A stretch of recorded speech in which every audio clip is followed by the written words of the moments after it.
Thanks so much for joining us again. I think we're going to go ahead and get started with a few opening remarks. Just so you know, I'm Zach Blackwood. I'm an artistic producer at FringeArts. Thanks so much for joining us again. This reading group is co-hosted by Pika as a part of the TBA Festival. We'd like to give a special welcome to all of our friends on the West Coast. Thanks so much for joining us. We don't know each other that well yet, but we hope that this is the beginning of a really, really great relationship between our audiences, kind of interweaving each other, getting to know each other, and we hope that this reading group can be a step in that direction. But before we get started, I do want to go through some basic housekeeping and give some orientation to this space and our plan for the evening. We are recording just the beginning presentation and we'll be posting it online. You can check out previous presentations as well by Malkia and Lisa on our respective websites. That just means that up until we go into breakout rooms, we will just be recording this so that everyone can have access to all of the really, really fantastic insights that Dr. Amalia Dache is going to bring us tonight. As a reminder, please keep your audio and video off. That's a good time to turn them off now. And we will turn them back on later once we go into the breakout groups. So we know which breakout group to put you into. We do ask that you rename yourself as noted in this slide. Evelyn, can we get the next one? If you're joining us from a different place than each of these two cities, we ask that you choose whatever city you might have the most closer affinity with, the relationship with, and go ahead and enter that when you rename yourself. My name is a good name to follow if you're just looking for like how to follow this naming convention. You can see it's my name, the pronouns that I like to be called by, and the city in which I reside, which is Philadelphia. So tonight's reading group is crafted in conjunction with American Chameleon, The Living Installments, a work by artist Jaamil Olawale Kosoko that's being presented in the Fringe Festival, produced by FringeArts in Philadelphia, and the TBA Festival, produced by Pika in Portland. On Monday, we hosted The Living Installments, a multi-hour presentation by Jaamil of conversations, meditation, film, and more. We hope that you were able to make it, but if not, please know that we will be sharing some excerpts sometime soon. Today, we're hosting the last of these kind of reading groups to facilitate a deeper engagement with the academic and analytical texts that have influenced Jaamil's work and that he's collected in a syllabus for peace as a part of this project. We'll put the link to that larger resource in the chat for you to check out as well. Our three fabulous facilitators, Malkia Okesh, Amalia Dache, and Lisa Jarrett, have each chosen a selection from this syllabus to present details about and moderate a conversation about for deeper reflection.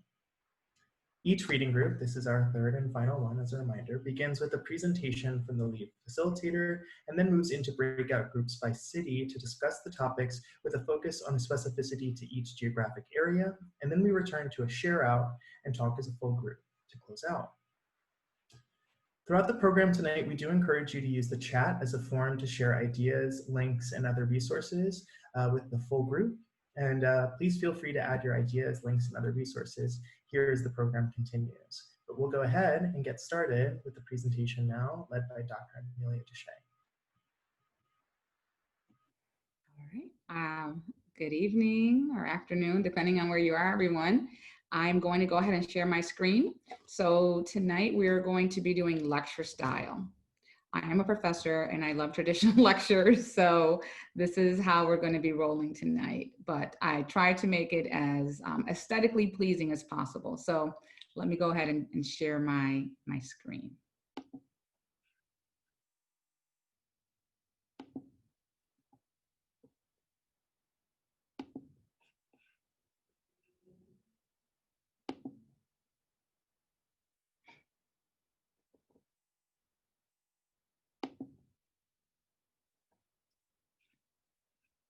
All right, can everyone hear me? Am I being heard and everything is being seen okay? Can I get a yes, Zach, or no? Yes, we hear you and we see your presentation. All right, perfect, sounds good. So I want to start the evening by acknowledging, of course, the land that we're on in Philadelphia. So the indigenous people, the Lenape, Susquehannock, Shawnee, and the Iroquois.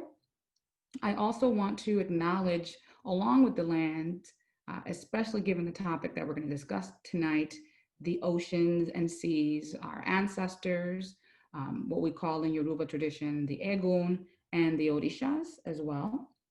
I also would like to thank Jaamil for allowing me to use artwork from the American Chameleon, The Living Installments, to help contextualize some of the text. So I hope that you enjoy this as well as I present my preface to 1619. So the New York Times Project 1619 provides an opportunity for US audiences to engage a salient yet very marginalized history of slavery and the residuals of slavery within the United States. Frequently, when I teach courses here at the University of Pennsylvania, I teach them in a way that tries to infuse different modalities, but also focus on issues having to do with the historical context of cities within the United States and cities outside of the United States. So some of my projects where I've actually looked at the relationship between urban communities' access and issues having to do with post-colonialism and the remnants of colonialism have taken place in cities like Havana, Cuba, Cape Town, South Africa, cities in the US such as Ferguson, Missouri, where I did my first research project in the state of Missouri at the University of Missouri before I came to Penn on looking at Ferguson's movement as a form of public education. And so I frequently draw on 1619 since its publication to have students look at and understand from an audio and kind of textual experience the history of slavery within the US that's not necessarily taught to us when we are going through the K-12 system. And so, again, I want to acknowledge the importance of this project within understanding our kind of contemporary condition as US beings. So the other component of this lecture tonight is really focusing also on an awareness of this history from a hemispheric relationship. So understanding how slavery within the Caribbean and within the West Indies has gone unrecognized and unexplored as a foundation for the early American economy, which was founded in Iberian conceptualization. So really what I'm trying to focus on today is the context to 1619, right? So I'm trying to read 1619 alongside the history that informs and shapes US slavery, which is embedded in the Caribbean and the West Indies. And so 1619 is a compilation of essays and podcasts, and the focus areas of the project is, if you go through the essays and you've read the essays or you had a chance to listen to one of the podcasts, Nicole Hannah-Jones does an excellent job of telling stories and narratives based on her own personal experience and the experiences of her daughter, for example, when choosing schools. But the focus areas I have here are the plantation economy, cultural hybridity of American music in particular, the criminal justice system, urbanization, and then, of course, social justice and freedom. And so what I want to focus this lecture tonight on is these conceptions of cultural hybridity and social justice and freedom within the hemisphere.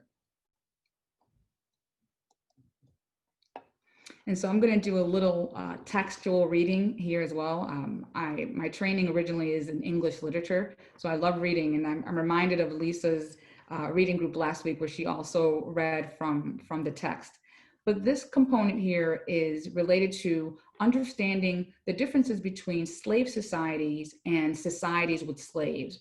Again, giving context to the 1619 arrival of the 20 enslaved Africans that came to the US, well, what was the colonial, the New England US, okay?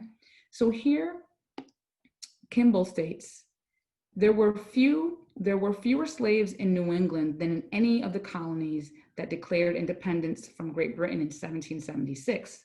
Such facts have led some to conclude that colonial New England was a society with slaves, and that slavery was marginal to commerce and agriculture.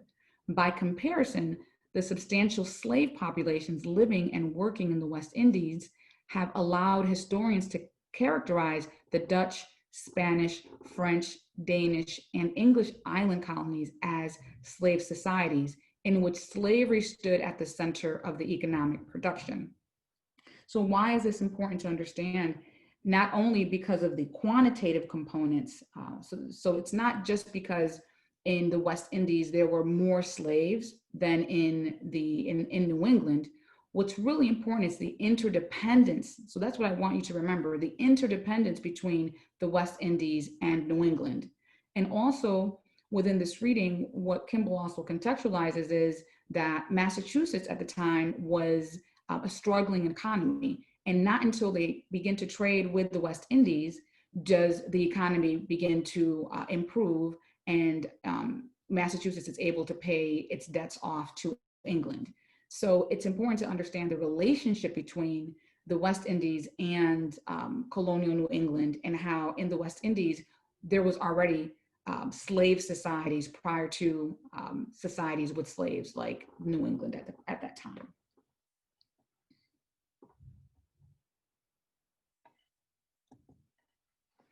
Another component related to the contextualization of the 1619 project is understanding Black rebellion previous to this time period. And so really acknowledging the resistance of African slaves prior to landing in New England. So here, Guasco states, in 1526, enslaved Africans were part of a Spanish expedition to establish an outpost on the North American coast in present-day South Carolina. Those Africans launched a rebellion in November of that year and effectively destroyed the Spanish settlers' ability to sustain the settlement, which they abandoned a year later. So again, here really focusing on resistance and Black resistance, and how this was a part of not only the landed experiences, right? This happened in the sea.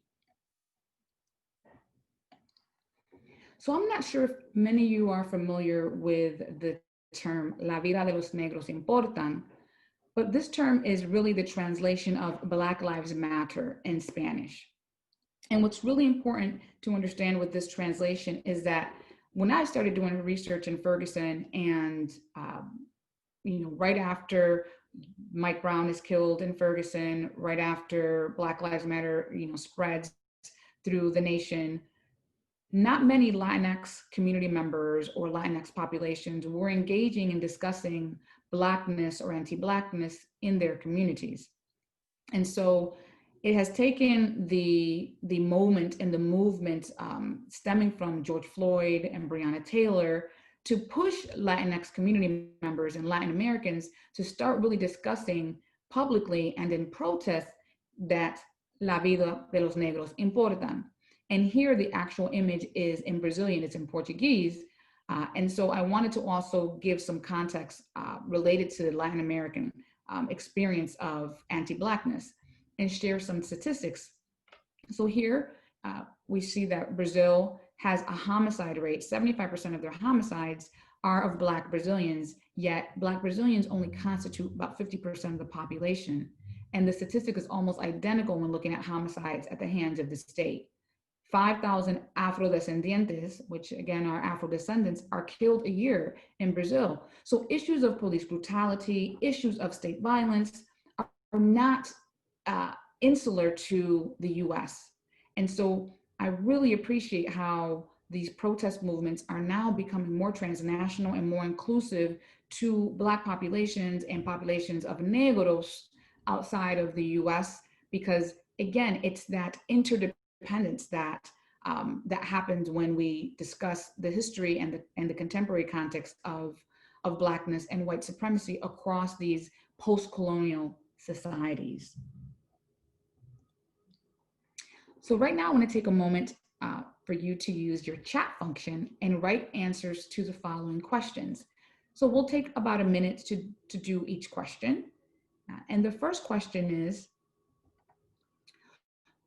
what was the first Black slave society in the hemisphere that you remember?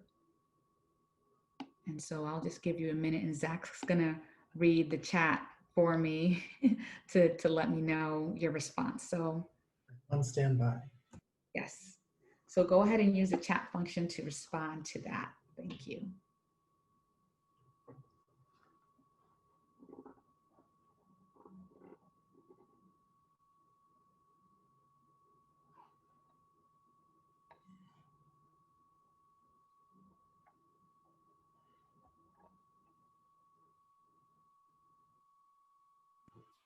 We have some answers coming in. We have, Sure. do you want to hear them kind of as they come through? Sure, sure. Okay, we've got Haiti from Anita. Aviva says Gullah Geechee in South Carolina and the Tybee Islands. Okay. We'll give them a couple more seconds. So Haiti, the Geechee Islands in South Carolina.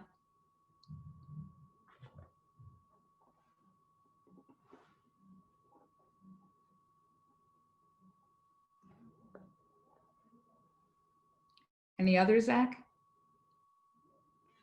Nope, it seems like those are the two we've got.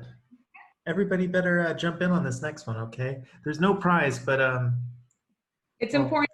knowledge is its own prize, okay? Absolutely, absolutely. It's good to exercise our historical muscles, right? This is a lecture on kind of on history.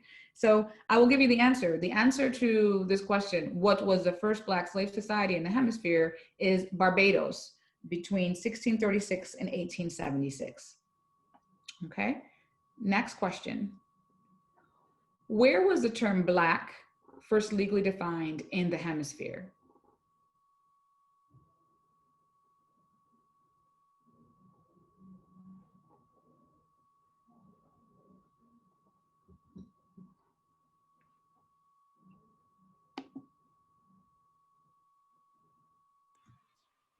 Okay, somebody's guessed Cuba.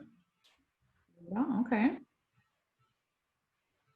Anybody else? Let's see. Okay, another person here has guessed in New York City in a court judgment regarding land ownership. New York City, okay. Marissa says, where Baker's Rebellion happened. This is a question. Okay, so again, within the U.S. Colonial U.S. I also was wondering if it was in the U.S., where I felt like it might be most, I don't know, immediately relevant in this intercultural society of what we've imagined as that. Okay. So I'm going to give you the response. So the response is Santo Domingo, which is now Dominican Republic. And it was a part of their a municipal code. Now, the next question I'm going to ask, and this is the last question in this activity, is what year did this take place? As far as what year did Santo Domingo legally define Black?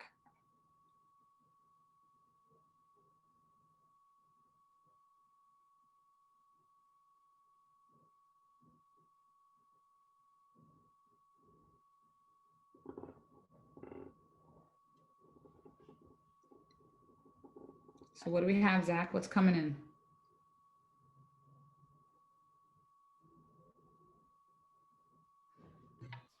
1789. 1789. Any other responses? So far, I wonder, I'm gonna go with 1739. So the answer is 1522. The intro slide to my presentation deck should have given it away. It actually has 1522 behind 1619. Okay, so what's important with this activity, or this activity of questions, is for you to exercise these muscles of history, and also to realize that most of your questions actually were related to the United States. And again, the focus of this lecture is really kind of giving us a transnational Caribbean West Indies understanding of Blackness and anti-Blackness and slavery and these interdependent economies. And so I'm going to continue on in this topic of 1522, and I'm going to go into the Caribbean a little bit. But it's important to, at this point, acknowledge that we have such little information, knowledge, context on the West Indies and the Caribbean. And at times we conflate US history with global transnational history. And it's important to understand how that functions, because we live in the US, we tend to center mostly all things in the US. So we see sometimes ourselves as like the center of the universe. But in relation to history, we would be doing a disservice to history if we don't unpack and start really learning the interdependent relationships of these countries and of these economies and systems. So 1522, Alejandro de la Fuente and Gross, they have a book called Becoming Free, Becoming Black, that marks 1522 as the date in the Americas where the first slave code and the term negro appears in municipal legal orders. And the legal order in Santo Domingo was called La Ordenanza de los Negros. So the term black actually wasn't black in English, it was black in Spanish. So the first concept of blackness, translated to negro, was in 1522. So think about that. Think about how negro from the Iberian Spanish context influences blackness within the English context and within the English colonies, because the slave codes and these names and these terms related to race are informed by the Iberian context, informs the colonies, the British and the Spanish and the Portuguese. So again, these interdependent relationships. So I want to take some of my lecture to actually go into one context in particular, because this is an area of my research and I have a personal connection to Cuba because I was born there. And some of the research that I'm really working on now is, again, really focusing on trying to understand what has happened in Cuba and what has happened in the Caribbean that isn't necessarily written about, at least within my discipline, which is education and higher education in particular. But I want to give some context to, again, this preface of 1619. So here we have the Cuban colony begins 1520 and ends in 1898. And here we have some of the earlier conceptions of blackness that are drawn from the Iberian.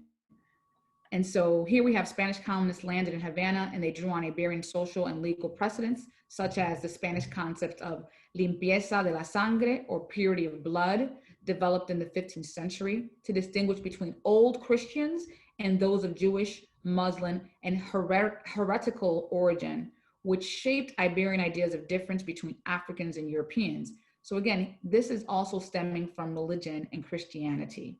So as early as the 16th century, negros were deemed to be people without honor and faith, and described as ugly, barbarous, and savage. And so again, this concept is really important to understand within Cuban history, because it also is influencing not only Cubans, but also trade with the US. And also within the Cuban context, we have resistance. So we have here an image of el cimarrón, which is, cimarrones are maroon societies and escaped slaves. And so the different forms of resistance in Cuba were three: direct action against the master and the property, escape and maroonage, which is cimarronaje, and then of course suicide was another form of resistance. But what changes within the colonial context, within Black resistance in the colonies, is that during the 10 Years' War, there was a change in the awareness of slaves who went from seeking individual freedom and their livelihoods to fighting for collective emancipation or independence. And that's really what's key here, this collective emancipation in this moment where slave resistance and Black resistance turns into a collective formation, and how that's still present in much of the resistance movements and the resistance that we have in the contemporary sense. And here we have, of course, these histories coming from early parts of the Caribbean and West Indies, in particular in Cuba. Another area of Black resistance and the presence of this collective Black resistance is in not only the maroonage components of slavery, but also this moment of building organizations, right? So cabildos were places where Yoruban and Bantu slaves would come together in the cities, right? Because when you think about the cimarron or maroon, we're thinking rural, and we're thinking outside of the cities, which much of the literature on resistance in Cuba during the colonial period focuses on the rural component. But there are research articles and scholarship and books related to the resistance of slaves in cities. And in the cities, they use cabildos and these places of organization and worship to create spaces of camaraderie, of coalition building and collective building across the ethnic identities of the different Africans that were in Cuba. So here, the religious syncretism born out of the Catholicism and the Orishas comes to take shape in the cabildos.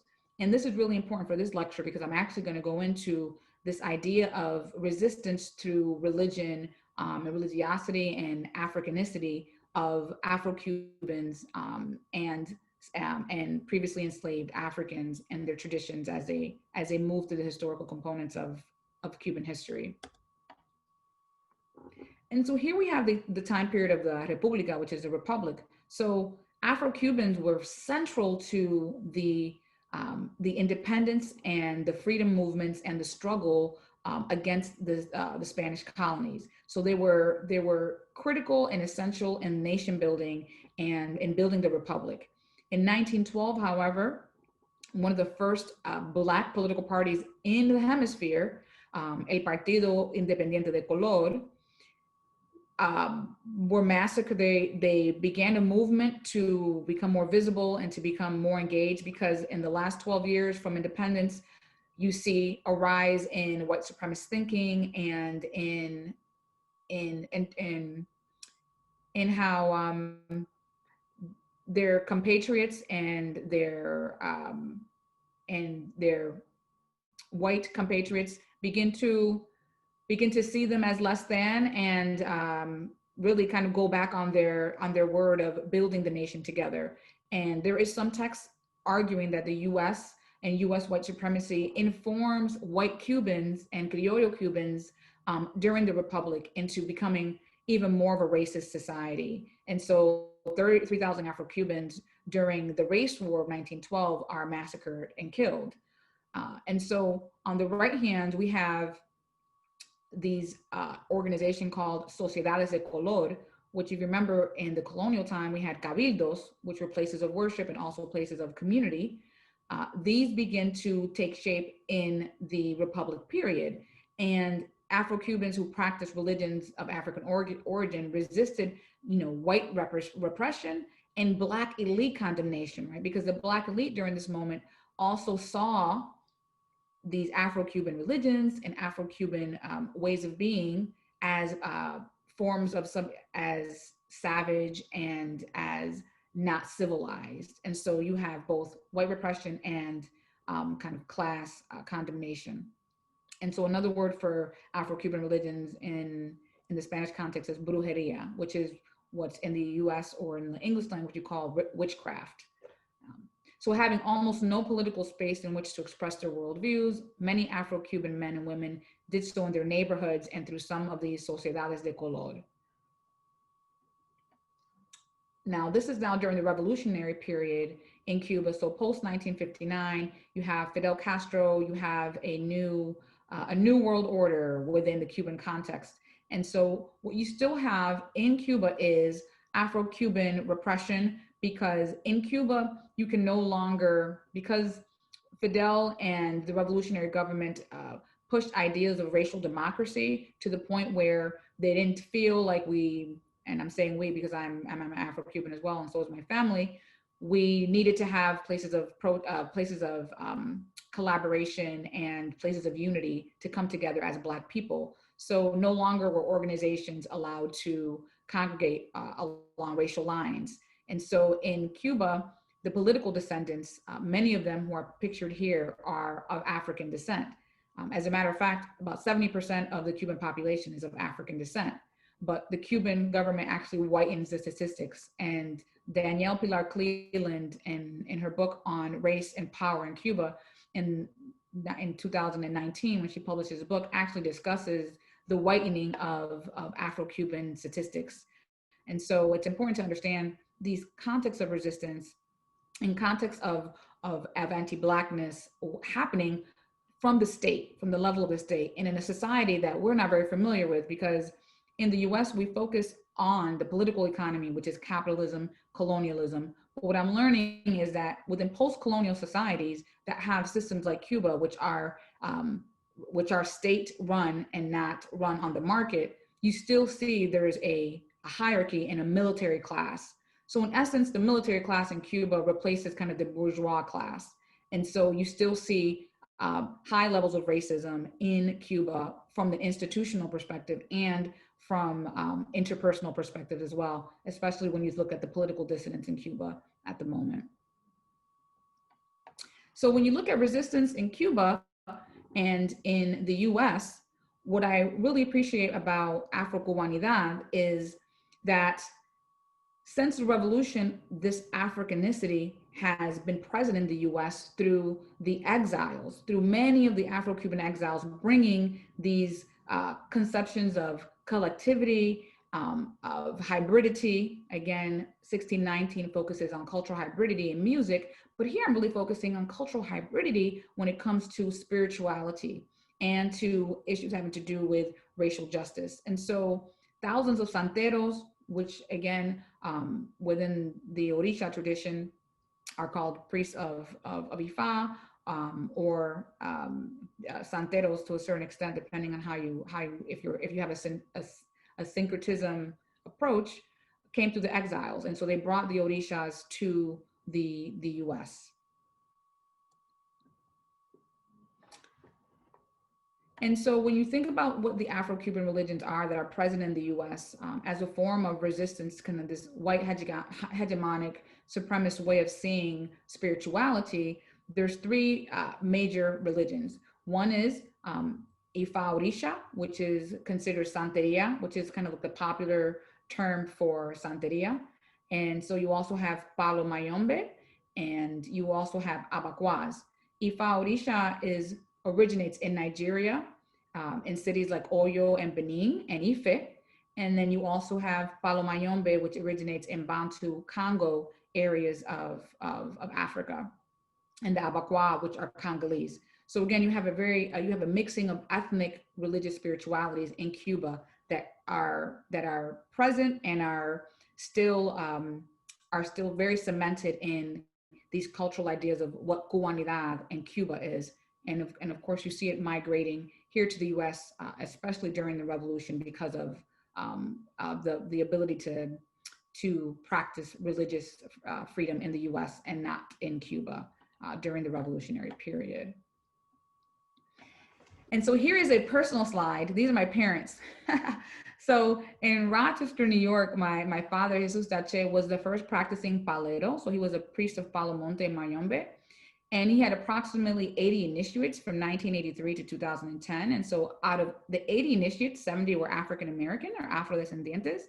And so some of the literature talks about the African-American and Afro-Cuban relationships in cities through these religions. And so you see this coalition building of Afro-Cubanidad and African-Americanness happening in cities. And my family was an example of that in Rochester, New York.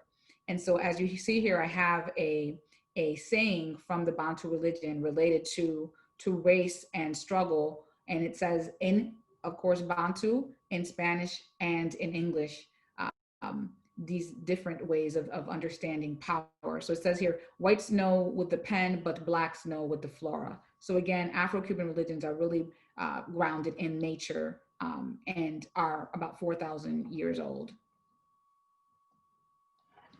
The other component is Yoruba's Ifa Orisha religion. And so in 1995, my father was initiated into the Regla de Ocha, which is Santeria, and is a son of Chango and Oya. And my mother also became an initiate as well. And she's a daughter of Owatala and Yemaya.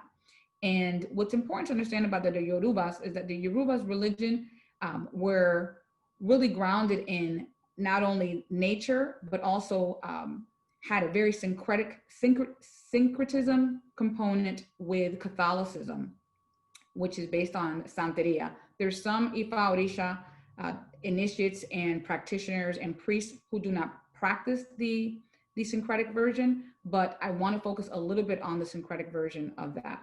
There's another component I want to talk about before I go into the syncretism of these religions and how they combine these kind of colonial forms of religion with the indigenous religions. And so here it says African Americans, and so in relation to African Americans, how they sought to incorporate the Orishas of Cuba and also of Haiti, the Loas of Haiti, into the Black Power revolution as a means of confronting the divisions between African American and Latino communities. And this was happening in New York City in the 1950s. So you have a very strong rooted tradition of both African Americans and Latino communities, Latinx communities working together to kind of fight issues of white supremacy and injustice and police brutality through spirituality. And so here we have the colonial binary logic model, which shows you how colonialism kind of frames different attributes of the world and of society, right? So you see here, you have on the left side, these ideas of mind, reason, and culture. And then on the other side, you have body. And so here you have how passion and nature are binary to each other, Black and white, male and female, class, adult, child.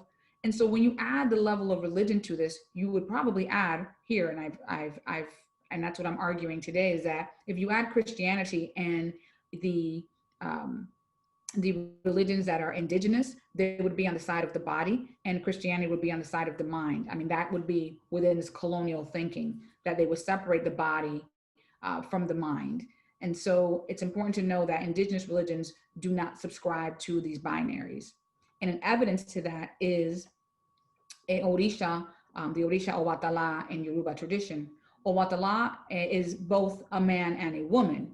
And so you have the Virgin of Mercedes in the Catholic side, and then you have Owatala on the Orisha side. And so because Yorubas could not practice their African religions, they hid them behind saints. And so they combined genders as well, which I think is fascinating because not many religions that combine, that are hybrid actually combine genders. And so there's two examples in Ifa Orisha Santeria religion, which is Owatala, which is the father of thinking and wisdom, with the Virgin of Mercedes. And another example here we have Chango, which is the god of fire and the god of war, with Santa Barbara. And so these two share a gender identity that is fluid. And so again, really understanding the importance of this cultural hybridity and the spiritual traditions of Afro-Cubans as a way to think about this framing of Blackness, of slavery, that's broader than just focusing on the US and looking at the richness of this transnational relationship. So to conclude, what I'm arguing for with this idea of contextualizing 1619 with 1522 is important in the case of Cuba and Cuban history. So here, Afro-Cuban history through all periods of Cuban nation building are forms of Black resistance worthy of recognition and acknowledgement. So as we're reading Caribbean history, 1522, right, La Ordenanza de los Negros, alongside US history, 1619, it shifts our paradigm from this terror-centric view that privileges one demography, the US, to a more expansive and inclusive way of seeing our resistance and also being truly hemispheric. So that is my presentation. And so I want to go into the questions that you're going to be working with your co-leaders. The wonderful Malkia and Lisa are going to be leading you today. I want to go ahead and go into the questions that you're going to be working on, but don't see this as a must. This is just an idea. It's guiding questions. You can have organic questions and conversations related to the topics, but these are the questions that I want you to think about, and you can make some notes of them, but the co-leads also have them as well, so you don't have to have them down specifically. The first question is, what does a preface to 1619, right, help us understand about Black resistance? How does it complicate what we understand about Black resistance? So both, how do we understand it? How does it complicate it? How have you experienced syncretism and cultural hybridity as a form of change? in your own personal life, in your collective life, in your national life, in your state life, in your local life, in your institutional life? How have you experienced syncretism? In this, I'm just going to throw out there, center, margin, or you fill in the blank. I'm really curious to just get your mind jogging and get those muscles going as far as thinking about these ideas of geography and spatiality when it comes to our position in thinking about resistance and thinking about these histories. So I'm curious to get your thoughts on just a conversation around center, margin, or. So that is it. Thank you so much. And here are my references, if you want those. And I will end the slideshow and see your wonderful, beautiful faces now.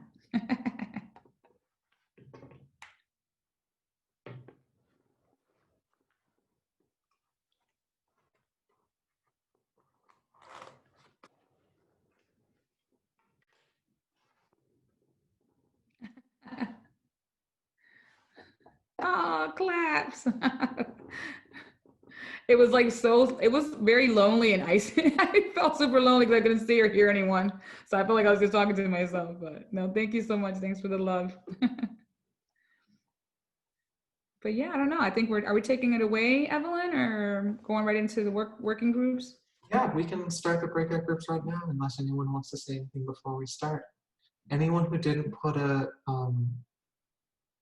name of city name in their name is going to go to Philadelphia. So welcome to Philadelphia, some people from Portland. Roshni, Here are your rooms. change your name so we can see you.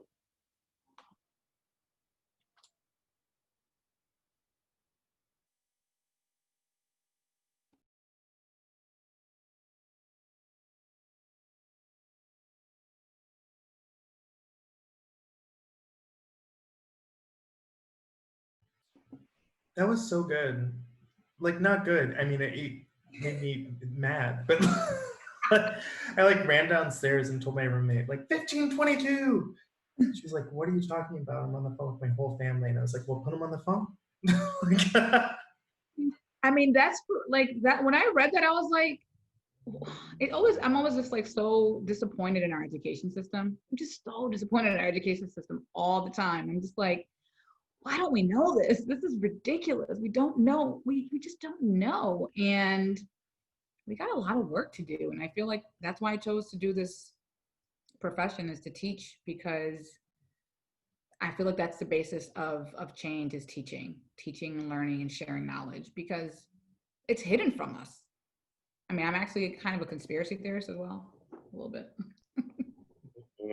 See, so me too. And the way I was approaching it is I was like, it was either 100 years before or after 1619. Because either this is like an ingrained concept that people have going into their, like, going into this like kind of economic springboard that is like Blackness, or like they don't name it. They just, they do it and kind of keep it as this thing that like is unsaid. So I was definitely feeling my conspiracy theorist oats at that moment. Scholarship on really talking about and really naming. A lot of Afro-Latin Americans are discussing the power of US imperialism, and how, because the US is this imperial state and Latin America is kind of like still third world, or like the global South, that there's a different power dynamic. And so because anything that comes from the US is visible and is focused on globally, it tends to become the center. And so even if things originate in the global South, because it's global South is like, it's brown, right? It's not a signal for power, then it gets buried, you know. And similar to the African continent, and any global South country, when you read it alongside US power and US imperialism, it's almost invisible. Right?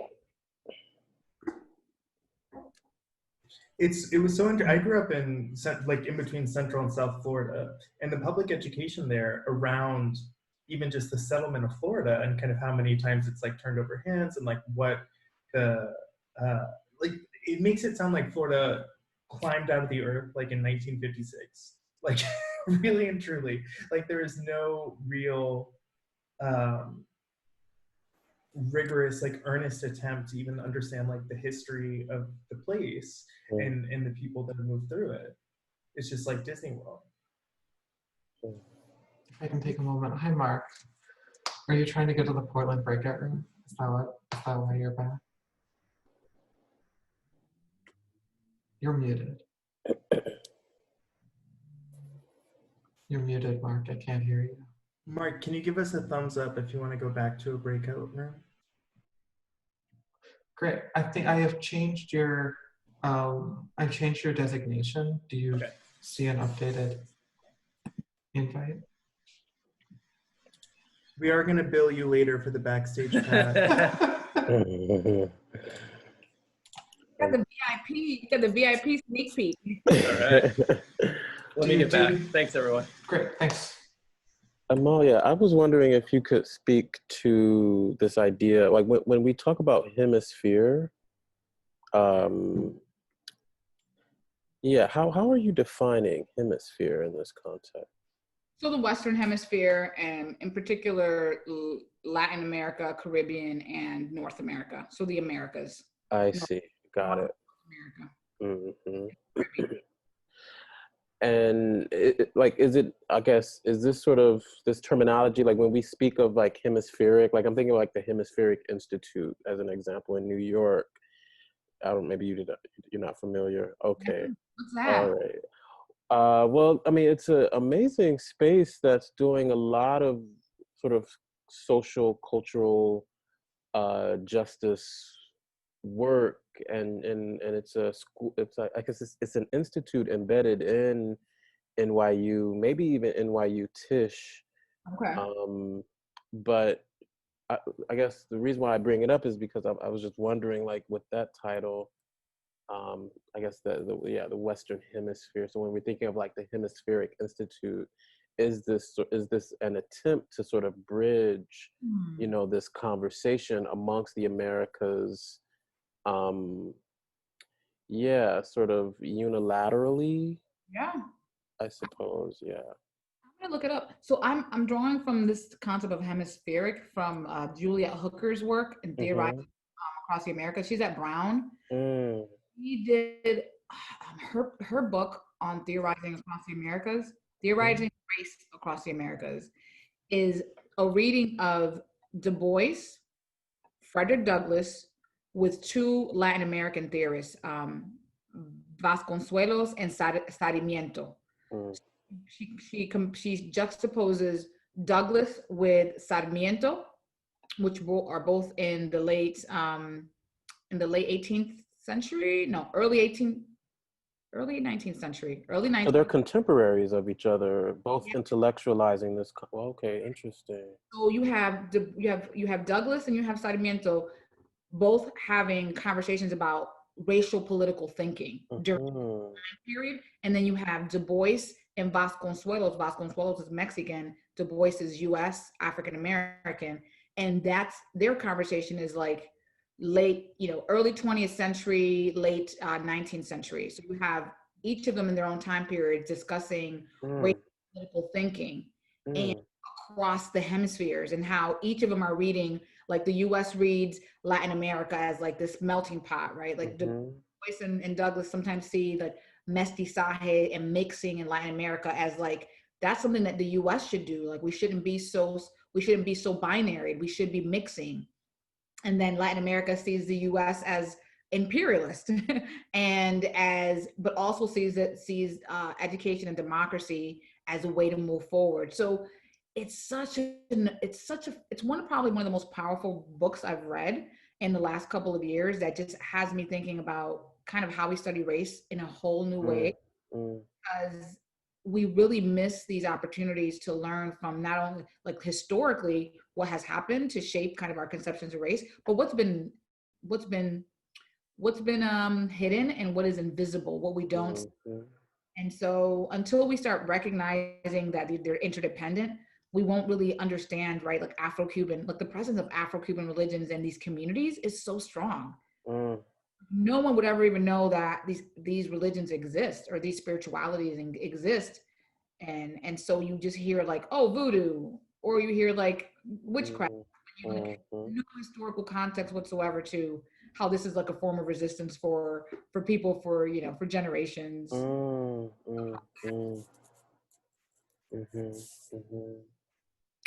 Yeah, that book, I'd love to, maybe we can add that to our, I guess, resources or something, but I'd love to, yeah, spend some time with that.